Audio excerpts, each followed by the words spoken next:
Fala, alunos do Colégio Gênesis, aqui é o professor Júlio Miranda. Vamos estar tendo mais uma aula de religião, queridos. E hoje vamos falar cujo tema é Ensinamentos da Tradição Escrita. Vamos aprender hoje ensinamentos básicos do Torá, da própria Bíblia, que é conhecida como Sagradas Escrituras, e o Alcorão dos islâmicos, tá bom? Vamos compreender um pouquinho por que é tão importante, queridos, esses ensinamentos. Primeiro ponto,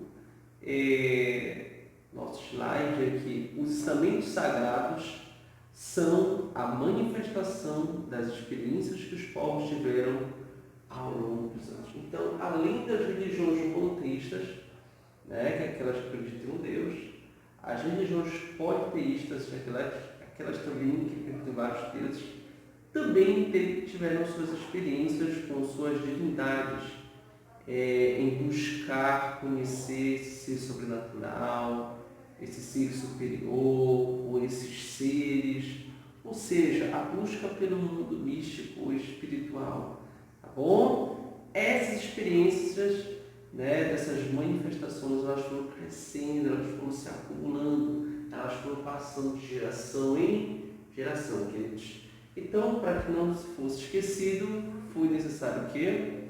É o outro ponto. Foi necessário registrá-los para que as outras gerações aprendessem. Ou seja, ensinamentos de pais para filhos, de filhos, para bisnetos, tataranetos, enfim, um ensinamento que foi sendo desenvolvido até os dias de hoje. Hoje existem várias religiões, entendeu?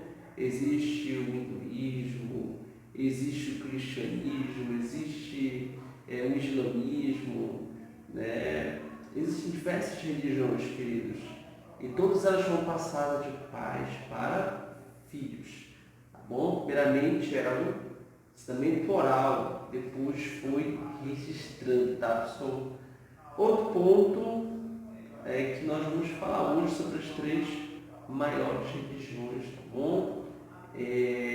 Monoteístas, Vamos aprender um pouco sobre os ensinamentos do judaísmo, sobre o cristianismo e o islamismo, tá, pessoal? Vamos lá, vamos ler um texto da Torá, tá bom? De Deuteronômio, que também é encontrado no livro da Bíblia Sagrada, só que no Antigo Testamento, que é conhecido como Pentateuco, tá bom? O versículo é Deuteronômios, capítulo 6, versículo de número 6 até o 8, tá? Bom, diz assim mesmo, pessoal: tu as ensinarás com todo o zelo e perseverança a teus filhos. Conservarás sobre as Escrituras quando estiveres sentado na tua casa, quando estiveres andando pelo caminho, e ao te deitares e ao te levantares. Também atarás essas palavras como um sinal na tua mão, e em teu braço as prenderá a tua testa. Olha essa metáfora no final, pessoal. Como ele compara as leis, os mandamentos, a considerada a palavra de Deus, tá? Ou seja, que ele deveria atar essas palavras, como um sinal à mão, a não ser que a pessoa perca a mão, ou seja, todos nós temos as nossas mãos, então tem que ser atada nas mãos, tem que ser atadas nos braços, tem que ser atadas na testa, ou seja, está encravada na pessoa, como se tivesse que ter esses ensinamentos como se fosse algo do dia a dia, sabe, queridos? Não algo apenas decorado, mas algo do dia a dia, de um relacionamento com esse Deus, tá? Bom, o Senhor, no Antigo Testamento, para os judeus, que nesse período aqui nós chamamos eles ainda de israelitas, tá bom? Ou seja, aqueles que vieram dos hebreus, tá? Então, o primeiro ponto desse versículo é que ele destaca a importância dos mandamentos do Senhor não serem esquecidos. A própria palavra diz mandamentos, você não tem escolha praticamente, entendeu? Se a pessoa faz parte do povo de Deus, ela tem que obedecer esses mandamentos. Nós conhecemos os 10 mandamentos, que vem desse povo: não matarás, não roubarás, não furtarás, não cobiçarás a mulher do teu próximo, por aí vai, amarás o Senhor teu Deus em todas as coisas. Então, assim, são pontos que esse povo ele precisava vivenciar todos os dias, tá bom? Eles deveriam, estar continuamente meditando, lendo, para que aquilo não fugisse da sua memória, tá ok? O segundo ponto é que é fundamental praticar e ensinar aos filhos as leis, pois elas guiam o povo e a conduta que agrada a ele. Ou seja, pessoal, assim como os pais tiveram as suas experiências, essa experiência não poderia ficar somente para eles, deveria ser passada para os filhos, tá bom? E assim, quanto mais os pais conversassem com os filhos sobre as experiências do povo de Deus, do que Deus fez no meio deles, queridos, seria impossível os filhos esquecerem, até porque todo filho gosta de ouvir um pai, né? Mas o pai que é próximo, o pai que conta histórias, que está junto, o filho está ali antenado. E é comum do ser humano guardar ensinamentos dados por uma autoridade ou pelos pais. É natural. Eu, particularmente, tenho um ensinamento que meu pai me passou mesmo de não sendo cristão. Até hoje eu lembro algumas frases, algumas expressões, músicas que ele ouvia. Vocês estão entendendo? Então, isso é fundamental de passar esse ensinamento para os filhos, tá bom? E para finalizar esse ponto, cabe até o dia de hoje lembrar os heróis da fé, o livramento da escravidão do Egito, o levantamento de juízes, reis e profetas que nortearam os israelitas, que são os atuais judeus. Queridos, aqui nesse ponto, porque quando os pais contavam para os filhos sobre os heróis da fé, um exemplo aqui, Moisés, que foi um legislador, ou seja, ele foi um líder chamado por Deus para libertar o povo que estava há 400 anos em escravidão no Egito. Então ele seria uma voz de libertação, iria primeiramente confrontar o faraó e levar esse povo para a terra prometida que manasse leite e mel. Só que, queridos, é aquela coisa, os israelitas, eles viram milagres e maravilhas acontecer. No entanto, que quando o faraó não liberava, Deus ele acabou permitindo as 10 pragas. E nessas 10 pragas, como a transformação da água em sangue, a praga das rãs, dos gafanhotos, e por último, a praga do anjo da morte, em relação aos primogênitos, pelo menos essas 9 primeiras, toda vez que o rei ou o faraó ia de contra a direção de Moisés, aconteceu uma praga. E essa praga só era liberada quando Moisés estava à ordem. Moisés seria como se fosse boca de Deus na terra. Então, assim, são experiências desses heróis da fé, tá bom? Heróis da fé como Gideão, o próprio Sansão, que futuramente foram juízes que deram livramentos ao povo de Israel. Foi um dos primórdios de estabilidade, o tempo dos juízes, um tempo em que foi levantado esses homens para libertar o povo que estava sendo invadido pelos amalequitas, amoreus, moabitas, filisteus, sabe? São vários casos que acontecem no livro de Juízes. Também a respeito dos reis, a gente teve o rei Davi, a gente teve outros reis, Josafá, homens que foram fiéis à palavra, outros que se distanciaram. Então, o povo de Deus teve várias experiências, os profetas que foram boca de Deus, que profetizaram, que falaram aquilo que estava próprio Deus estava sentindo.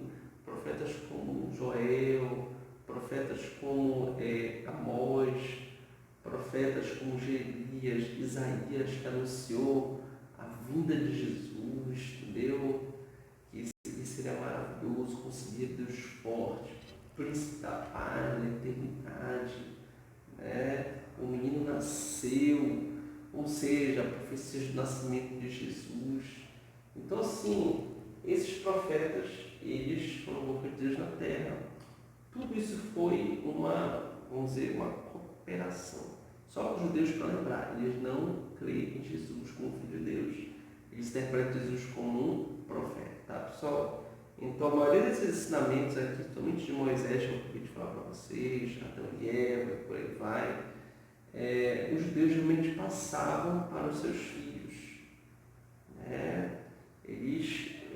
Essa missão da Torá é que eles viessem a praticar ali, se guardar no dia de sábado, usar o kippah, que significa proteção de Deus sobre a sua cabeça.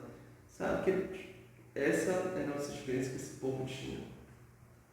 Tá bom? Vamos falar sobre a Bíblia, tá, pessoal?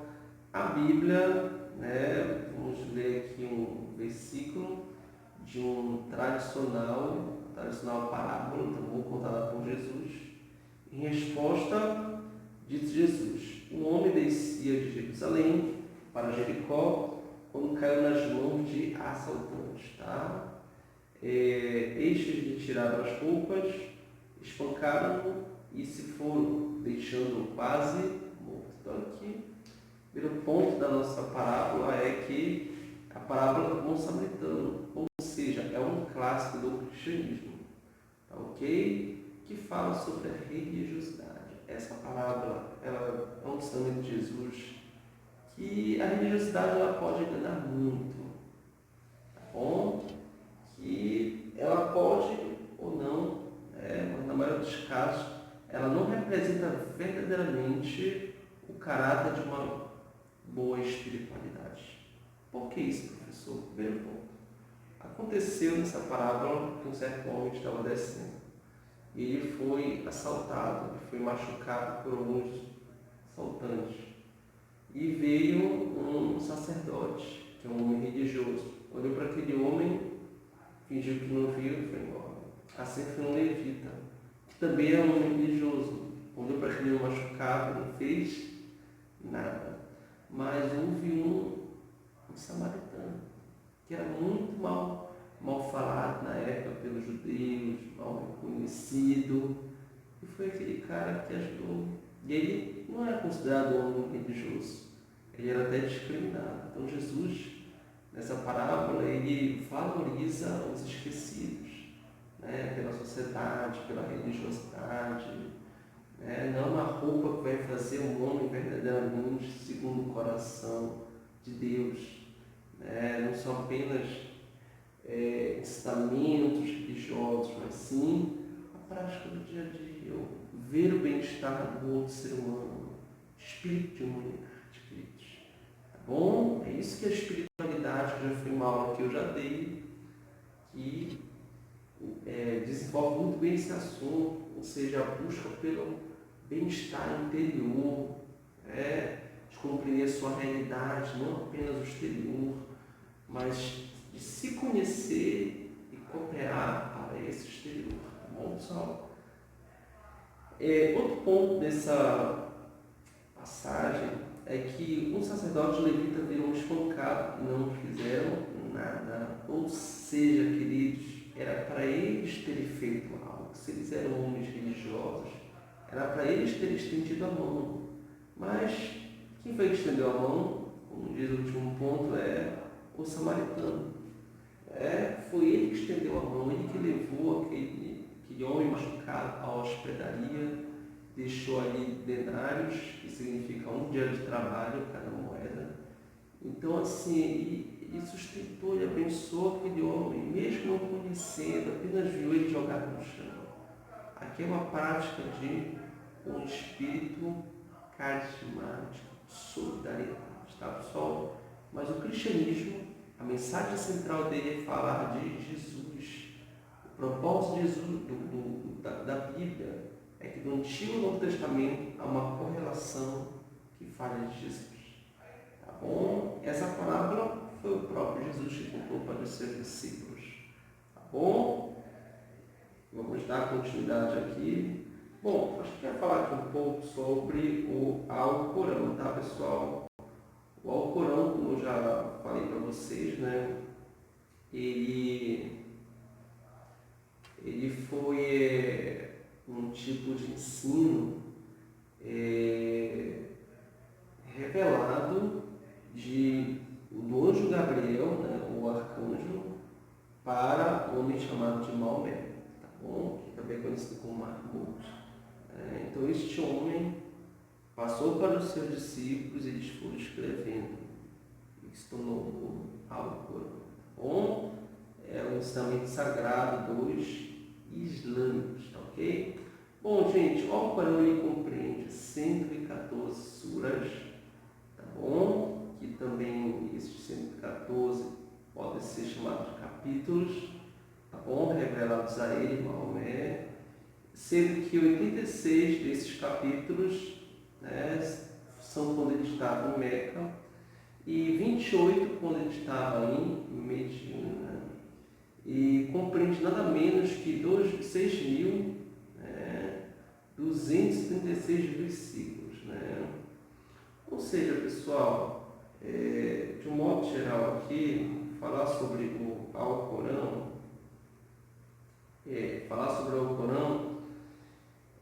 vamos ler uma passagem, né, que está nessa escritura deles, diz assim mesmo: sim, o Messias, Jesus, filho de Maria, é o profeta de Deus, sua palavra, que ele lançou em Maria, um espírito emanado dele.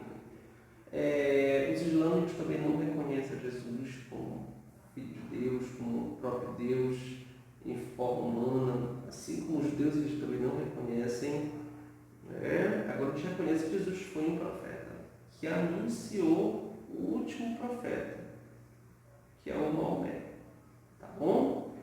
É assim que eles acreditam os islâmicos, né? Como a gente pôde acabar de ler aí no versículo. Tá ok, pessoal? Bom, o Alcorão apresenta Jesus como um profeta que anunciou a vinda de Maomé. Esse é o nosso primeiro ponto.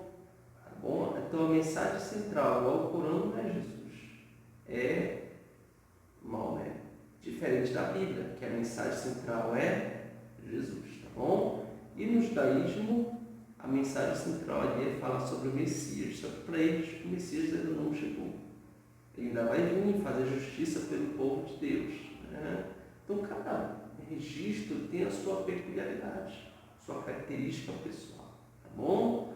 Vamos lá, segundo ponto, em síntese, o conteúdo do Alcorão representa um dogma. Pessoal, o que é um dogma? É uma verdade absoluta ou inquestionável, tá bom? Ou seja, da religião islâmica. Os dogmas, eles acompanham as religiões, são ensinamentos do tipo que praticamente é aquilo e ponto final. As pessoas não geralmente perguntam, mas por quê? Não ficam questionando, sabe? São ensinamentos que as pessoas acabam, por exemplo, engolindo. Pronto. Isso é passado de gerações em gerações. Né? E para finalizarmos nossa aula, tá bom? Vamos falar aqui sobre que o Alcorão ele é considerado como se fosse uma lei, pessoal. Uma lei que compreende os códigos penais, civis, constitucionais e militares. As normas para o comportamento individual e social, ou seja, as narrativas históricas, tá, queridos? Então, assim, para os islâmicos, o Alcorão ele norteia o comportamento individual e coletivo dessas pessoas, tá ok? O próprio comportamento civil, constitucional e militar, né? Porque Maomé teve muitas conquistas militares, tá bom? Isso em nome de Alá, que é o que ele reconhece e nós reconhecemos como um Deus, tá bom? Pessoal, essa foi a nossa aula de hoje. Eu quero agradecer a sua participação, você ter visualizado. Se você gostou desta aula, não esqueça de dar um like, um joinha, de fazer seus comentários, caso tenha dúvidas. E não se esqueça de me ajudar a se inscrever no meu canal, tá bom? Assim você vai estar me ajudando nesse trabalho. Muito obrigado. Tenham todos um forte abraço.